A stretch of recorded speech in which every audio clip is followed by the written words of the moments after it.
ke laut mencari ikan, ikannya enak banyak yang makan. Salam hangat saya ucapkan kepada para pendengar sekalian. Makan nasi sampai kenyang, sampai lupa lagi jualan. Tak kenal maka tak sayang, mari kita berkenalan. Nama saya Rizky. Nama saya Algar. Nama saya Rizat. Saya Tiara. Nama saya Widi. Nama saya Gali. Nama saya Irvin. Nama saya Yudi. Kali ini kita akan membawakan sebuah materi yang berjudul Agile Decision Making. Tanpa basa-basi, let's check it out. Kondisi bisnis saat ini dan yang beberapa tahun ke depan sedang menghadapi permasalahan yang disebut dengan era VUCA. Lalu apa sebenarnya era VUCA itu? Yang pertama, volatility.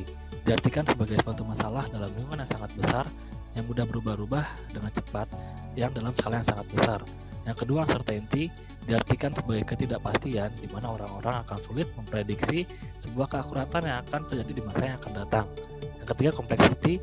Menggambarkan situasi yang semakin rumit, karena masalah-masalah yang terjadi merupakan perwujudan dari banyak faktor yang saling terkait satu sama lain. Dan yang terakhir adalah ambiguity, diartikan sebagai tidak adanya kejelasan, tidak asal-usul sebuah kejadian ataupun suatu masalah. Next.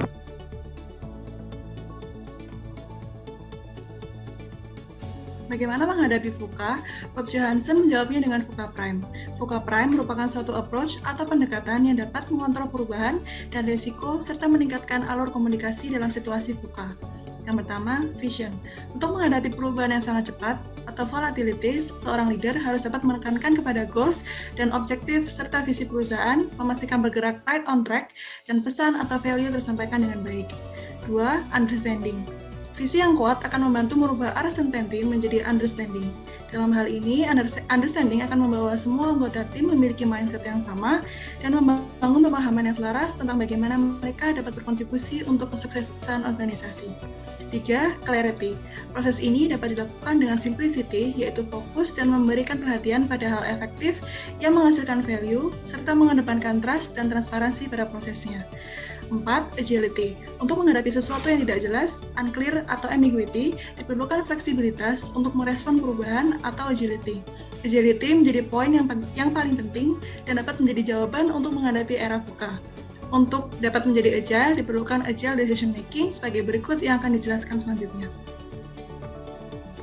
Agile decision making adalah suatu proses pengambilan keputusan secara tangkas karena adanya perubahan-perubahan yang terjadi. Penerapan Agile Decision Making dapat dilakukan dengan OOD, yaitu Observe, Orient, Decide, and Act. Next.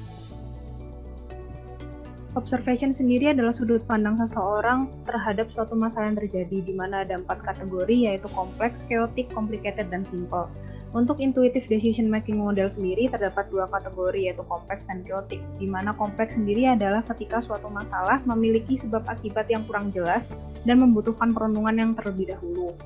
Lalu untuk chaotic adalah ketika suatu masalah tidak memiliki sebab akibat yang jelas atau bahkan tidak saling berkaitan.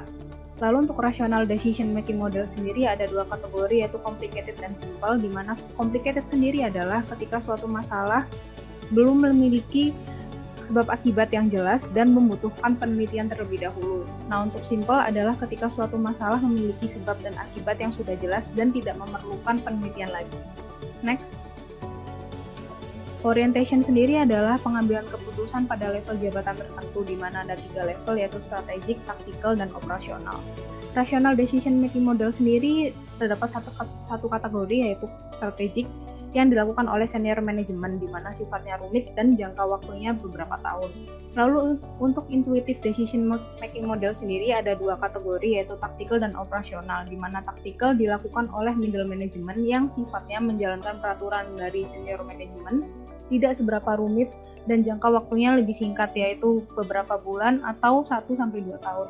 Untuk operasional sendiri dilakukan oleh junior manajemen yang sifatnya lebih simpel, memiliki ketidakpastian yang kecil dan jangka waktunya lebih singkat, yaitu jam dan hari. Ya, untuk selanjutnya yaitu decision double diamond design thinking. Jadi fase ini adalah tahap pengambilan keputusan dan merupakan langkah eksplisit. Jadi sebagai kelanjutan dari hasil orientasi. Nah, yang pertama itu adalah finding the right problem first. Jadi berbicara mengenai pemecahan suatu masalah serta dapat memberikan solusi yang efektif. Dan yang kedua itu adalah divergent and convergent. Jadi untuk menemukan solusi terbaik, jadi ada langkah-langkah yang harus diperhatikan, yaitu pertama dilakukan brainstorming, evaluasi perbandingan, dan konsolidasi, sehingga didapatkan solusi yang selanjutnya akan digunakan untuk membuat prototipe. Yang ketiga itu adalah iteratif proses, di mana dilakukan penyempurnaan dan solusi baru. Dan yang keempat yaitu human centered, jadi desain itu berpusat pada manusia yang seharusnya tidak hanya diterapkan pada pengguna produk, tetapi juga pada pelanggan, karyawan, pemangku kepentingan bisnis, dan semua orang. Next.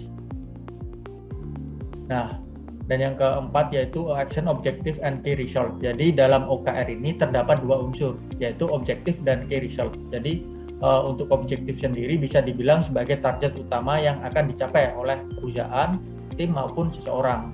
Dan sedangkan untuk key result yaitu haruslah sesuatu yang dapat terukur dan memiliki rentang waktu tertentu. Nah, jadi observasi, orientasi, decision, dan action, keempat langkah tersebut harus dilaksanakan secara berurutan karena berupa suatu siklus. Action sendiri bukan merupakan langkah terakhir, bisa saja terjadi kesalahan sehingga perlu dilakukan langkah observasi kembali. Next. Kemudian adanya intuitive rational situation. Di sini kita bisa melihat ada 3 karakteristik. Yang pertama adalah unknown. Ketika pada intuitive decision making, kita membuat keputusan berdasarkan pengalaman dan pengetahuan yang ada. Sedangkan ketika di rasional, kita mencari lagi informasi lebih lanjut. Kemudian adanya time pressure. Seringkali dikaitkan dengan decision quality dalam agile. Time pressure dapat menyebabkan tingkat pengaruh negatif dan positif yang lebih tinggi dan dapat dinilai sebagai penghambat yang mengurangi kualitas keputusan atau tantangan yang bermanfaat bagi keputusan. Dan yang terakhir adalah uncertainty. Keputusan yang tidak pasti adalah ketika ada banyak hal yang tidak bisa diketahui dan tidak ada kemungkinan untuk mengetahui apa yang terjadi di masa depan untuk mengubah hasil keputusan. Kita merasakan ketidakpastian tentang situasi ketika kita tidak dapat memprediksi dengan penuh keyakinan apa hasil dari tindakan kita buat nantinya. Nah, pengambilan keputusan secara rasional dan intuitif itu memiliki keterkaitan yang saling melengkapi satu sama lain. Di mana saat menggunakan pendekatan intuitif, maka diperlukan pemikiran secara rasional sebagai bentuk validasi yang terjadi. Pemikiran rasional ini digunakan untuk memverifikasi apakah intuisi yang sudah dipikirkan layak atau pantas untuk digunakan di situasi tersebut.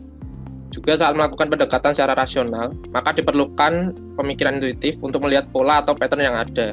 Penggunaan intuisi ini juga digunakan untuk menangkap situasi dan membantu memutuskan bagaimana respon yang akan diambil. Next. Selanjutnya, rational decision making model. Nah, rational decision making model merupakan proses pemecahan masalah dengan menentukan alternatif yang memungkinkan dan berorientasi pada masa depan yang jelas. Terdapat 7 langkah atau step pada rational decision making model. Yang pertama adalah identify the decision, yang kedua adalah gather information atau mengumpulkan data yang menunjang keputusan tersebut. Lalu yang ketiga ada identify alternatif atau menyusun alternatif yang memungkinkan. Selanjutnya yang keempat ada weigh the evidence atau mempertimbangkan bukti yang ada. Lalu yang kelima ada choose among alternatif atau memilih alternatif yang telah ditentukan. Selanjutnya yang keenam ada take action atau melakukan tindakan. Lalu yang terakhir ada review your decision atau mengkaji ulang keputusan. Nah, salah satu tools yang dapat digunakan dalam rational decision making model adalah AHP atau Analytical Hierarchy Process. Pada AHP, yang pertama harus dilakukan adalah menentukan goals atau tujuannya. Lalu dari tujuan yang telah ditentukan akan di-breakdown menjadi beberapa kriteria. Nah, pada setiap kriteria akan di-breakdown lagi menjadi beberapa alternatif. Next. Untuk kesimpulan pada materi kali ini itu pertama adalah untuk menjawab VUCA challenge dibutuhkan VUCA leadership response yang terdiri dari vision, understanding, clarity, and agility. Yang kedua, agile decision making memiliki beberapa pendekatan yaitu OODA framework, intuitive decision making model, rational decision making model, dan rational intuitive decision making model. Naik delman pergi ke kota, jangan lupa beli alpukat. Demikian presentasi dari kita, semoga bisa bermanfaat. Kami dari kelompok 1, jika ada kata yang salah kami mohon maaf. Wassalamualaikum warahmatullahi wabarakatuh.